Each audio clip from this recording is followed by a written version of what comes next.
Hi, my name is Jess, and today is my 20th anniversary of being a cancer survivor.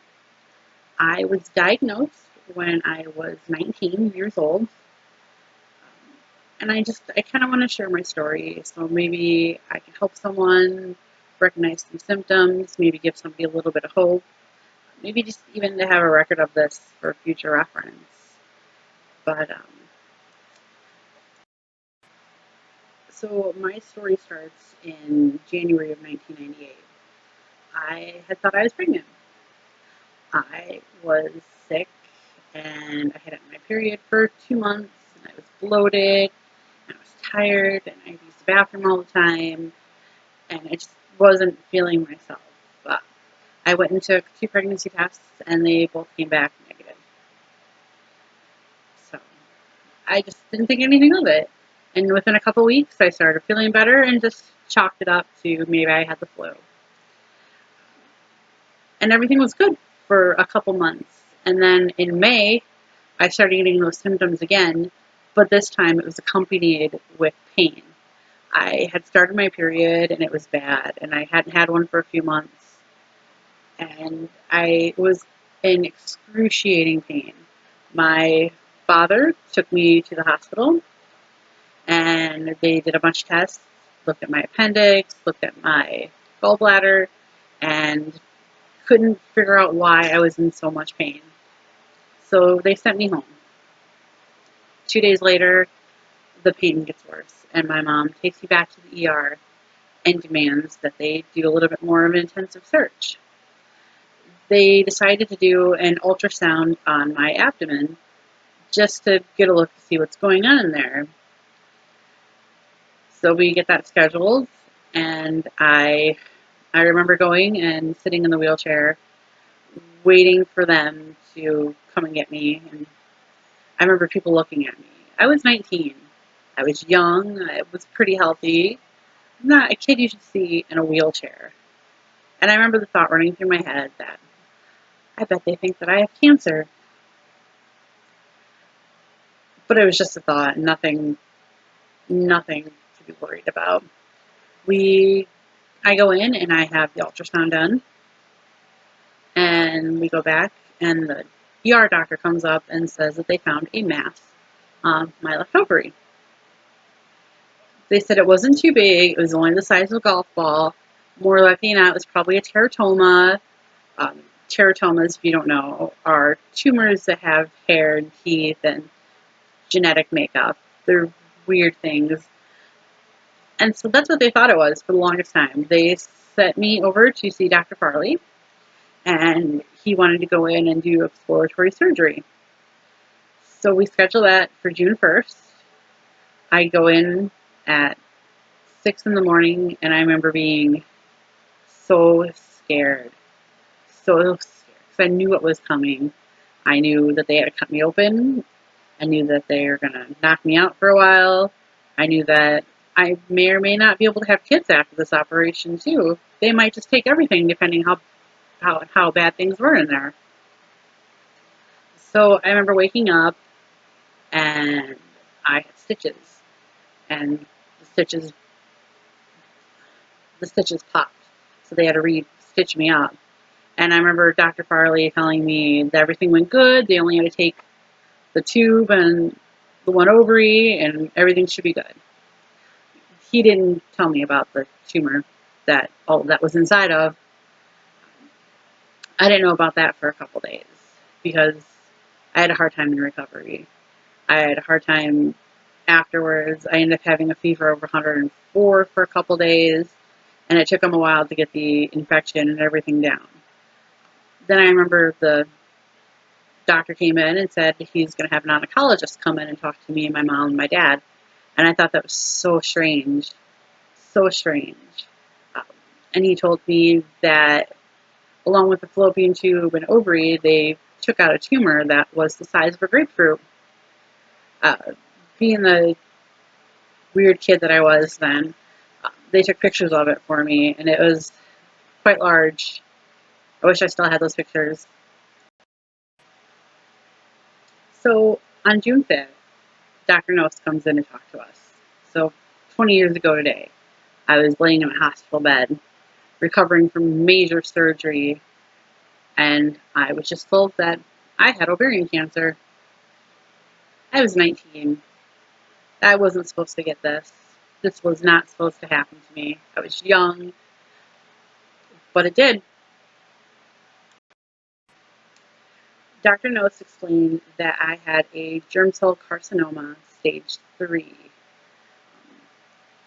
And then he wanted to have a further conversation with us in a couple weeks so I could heal and think over my options of whether I wanted to do chemo, whether or not I wanted to do chemo. Um, he gave me some statistics, told me that if I did go through chemo, I had a 95% chance that it would never come back. And if I didn't, 50-50. He also had to send my tumor to different places to have it tested so they could set up a regimen of drugs for me to take, because at this time they weren't exactly sure how to treat my cancer and what chemotherapies to use. So my mom and I go in on June 27th of 1998, and we talk to Dr. Nose, and I decide that I'm going to start chemo because I'd rather take 95 over 50 any day. On June 29th, my mom and I made the trip to Peoria for me to start chemo. The ladies that she worked with, they had gotten a collection together so she could get a hotel room for the whole week and stay with me, which just amazing. Thank you, ladies. It was a stormy day. There was tornadoes that went through Peoria. They had a hard time getting my meds from one spot in the hospital to another. There was a problem with registration because I was 19 and I didn't look 19.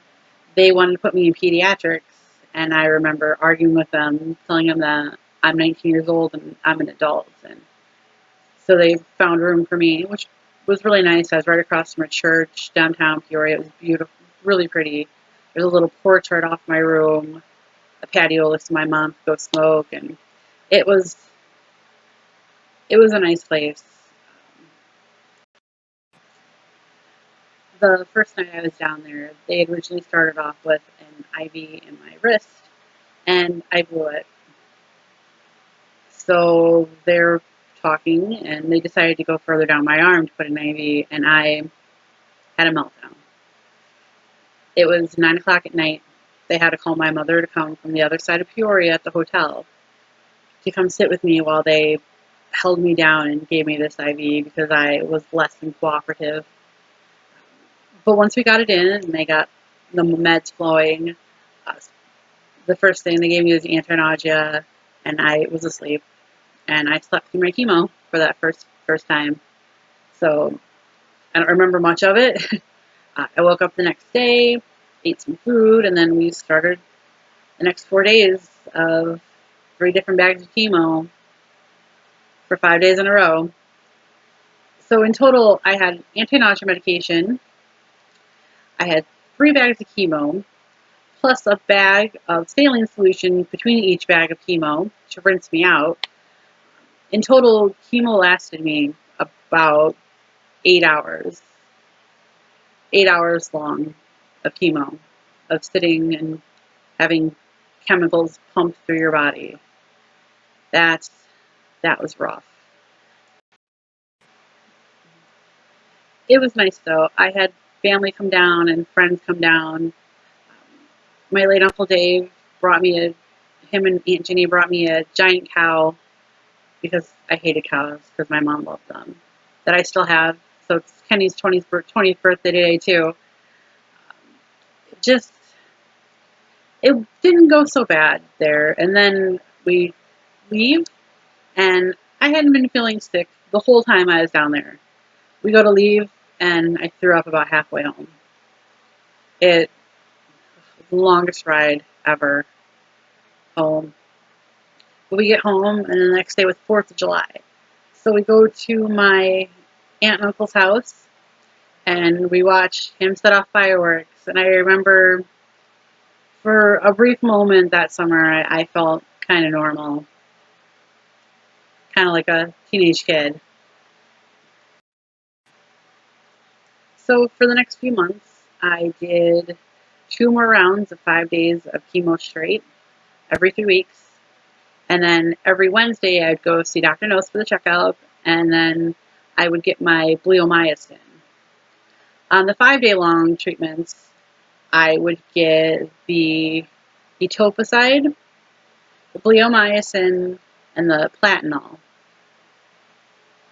I've done some research, and it seems to be that's typically what they've been giving now for the type of tumor that I had. It seems to be working, which makes me kind of happy. So the weeks at home, I tried to maintain as normal of a life as I could. That wasn't hard. That was really hard, actually. I'm sorry. Like I was so sick and still recovering from surgery, and just it was not a good time. And then my hair started falling out. I woke up with it in clumps on the pillow next to me, handfuls in the shower. Although I do have a funny about it. Just when I was sick and my hair was falling out, I just, I'm going to have to edit this out. So I go and hang out at the place I work because, damn it, I miss those people. And a friend of mine came up to see me, and I hadn't seen him in a couple months. Well, been a while.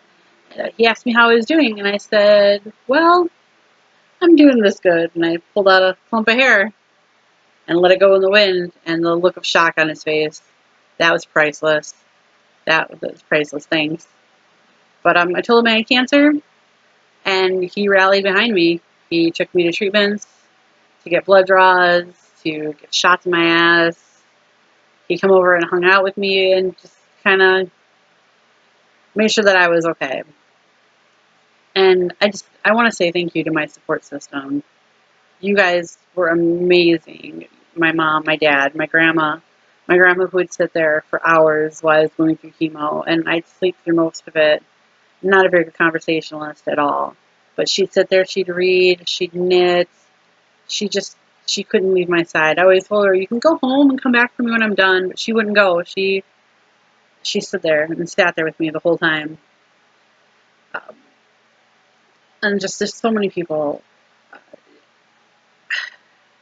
I want to thank the people I work with at McDonald's.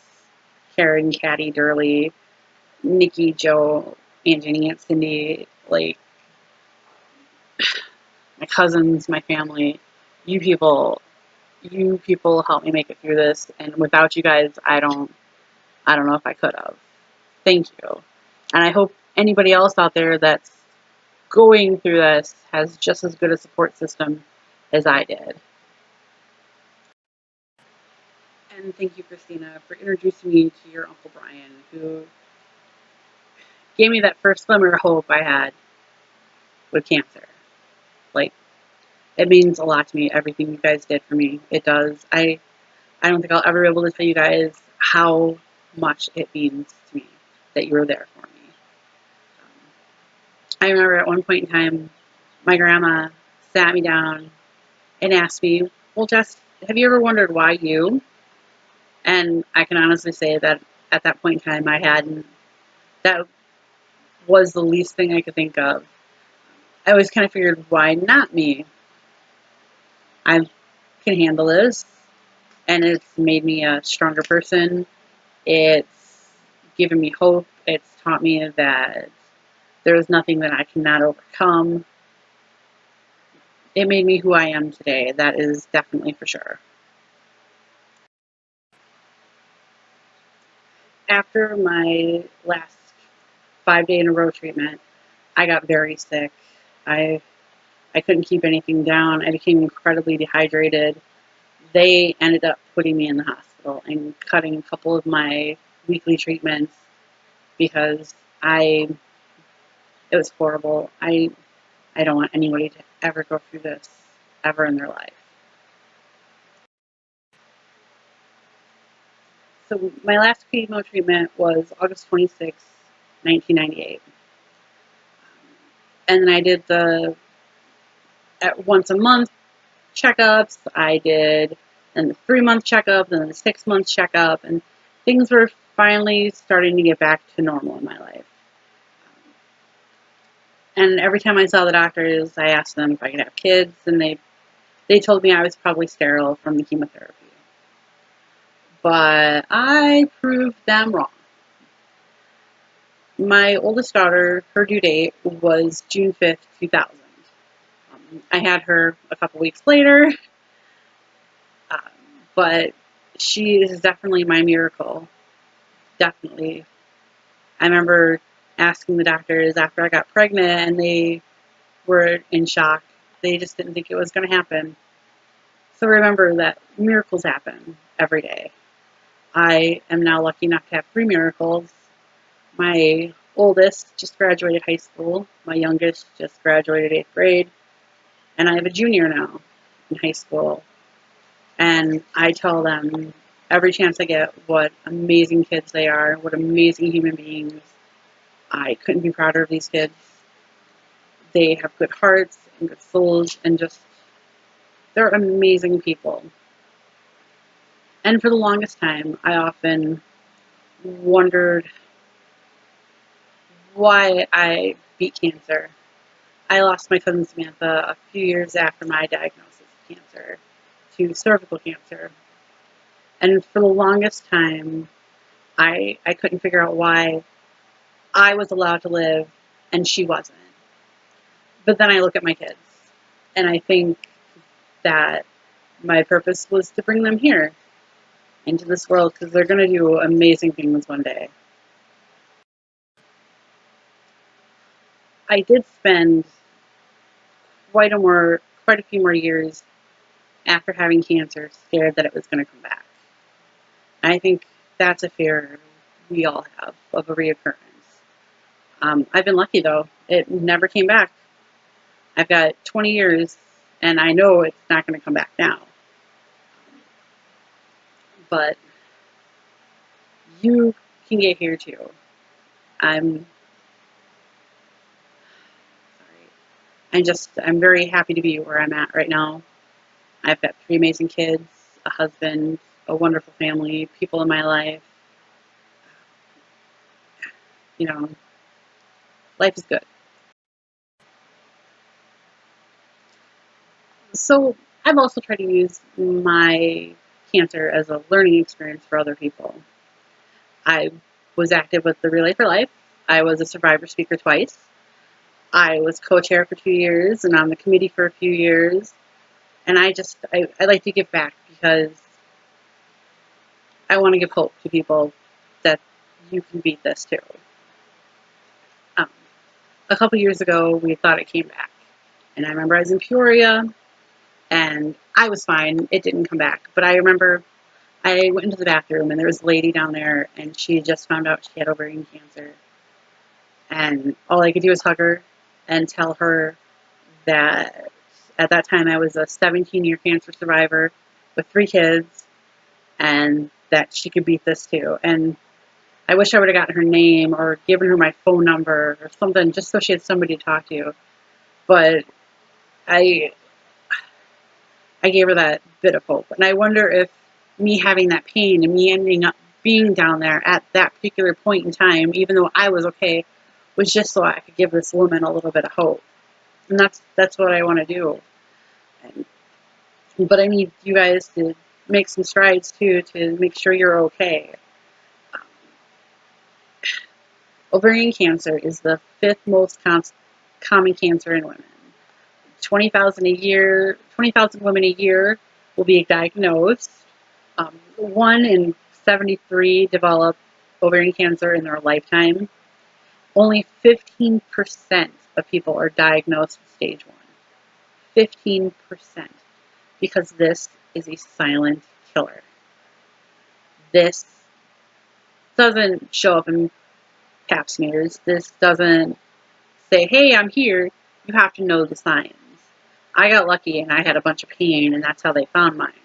If I hadn't had that pain, who knows how much longer I would have gone before they would have found it. or not found it, you know, you've got to know the symptoms. Ask your doctor for a CA-125 test. That's how they find it.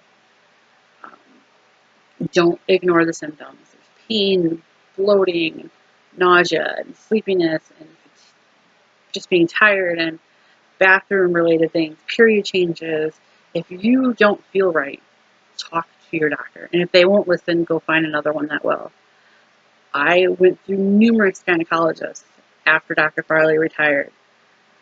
I had one told me that most women lie about having ovarian cancer. He told me that most women lie and don't really have cancer. A lot of them would just try to put me on birth control or try just to say, oh, it's just this, it'll be fine. But I had horrible periods for the longest time. And then I finally found a doctor who would listen to me, and we got it taken care of. And I had a complete hysterectomy in 2015. So find somebody who will listen and get things taken care of, because you know your body best. And don't hide the symptoms. Don't just brush them under the table. If you're feeling off, if you're in a lot of pain, if something doesn't feel right, talk to your doctor. Please, let's get the statistic down for this. Did you know that the statistic of women dying from ovarian cancer has not changed in the last 20 years? Something has got to be done about this. We need to start talking about it. We need to start getting tests and knowing our bodies, and maybe start raising the percent of stage 1 cancers that are found quicker. There's so much we can do. Just please take time to take care of yourself. And just remember that there's always hope.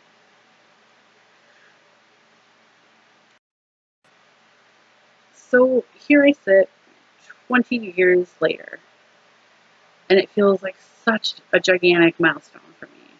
It's been over half my life that I've been a cancer survivor. We found out in April, however, that my mom has liver cancer.